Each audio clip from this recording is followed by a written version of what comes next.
Hello les amis, je vous retrouve pour une nouvelle vidéo sur le football, la première journée de la Ligue Europa 2024-2025 et je vais vous présenter le résultat du match en statistique Anderlecht contre Ferencváros, un match remporté par Anderlecht 2 buts à 1.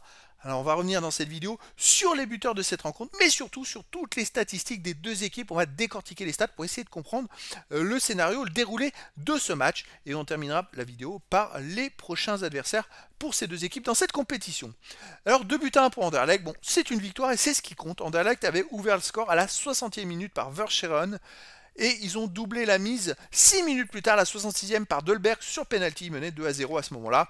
Ferencváros est revenu au score à la 86e minute par Traoré, mais c'est vrai que dans l'ensemble, Anderlecht a mené quasiment tout le match, enfin a mené, je dirais, bon, ils n'ont jamais été menés, ils n'ont jamais été vraiment en danger, on va dire, et on va le voir après dans les statistiques.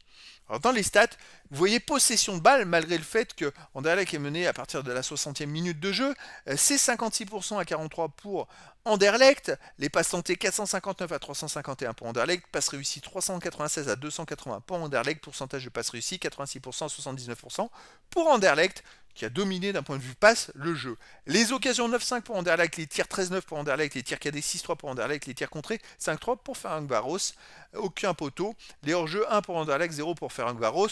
Bref, Anderlecht a aussi dominé dans les tirs et c'est presque normal qu'ils aient pu gagner ce match-là finalement.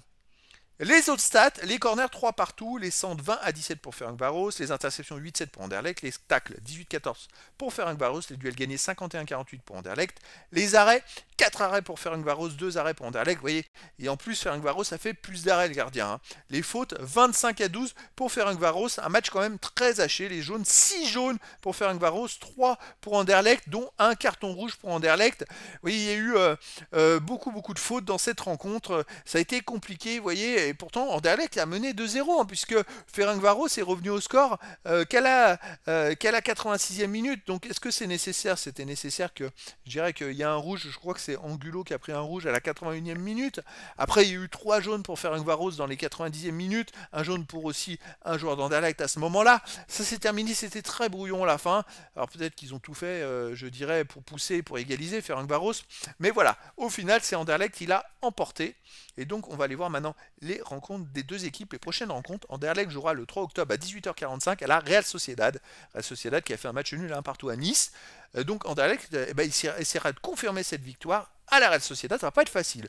Ferencváros de son côté jouera le 3 octobre à 18h45, recevra Tottenham.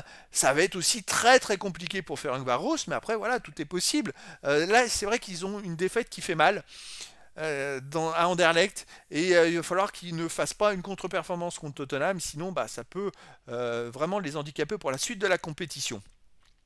Donc voilà les amis, c'était la présentation en statistique du résultat du match de la première journée de la Ligue Europa 2024-2025, Anderlecht qui recevait Ferencváros et qui s'est terminé par la victoire d'Anderlecht 2 buts à 1. Voilà les amis, je vous dis à très bientôt pour une nouvelle vidéo.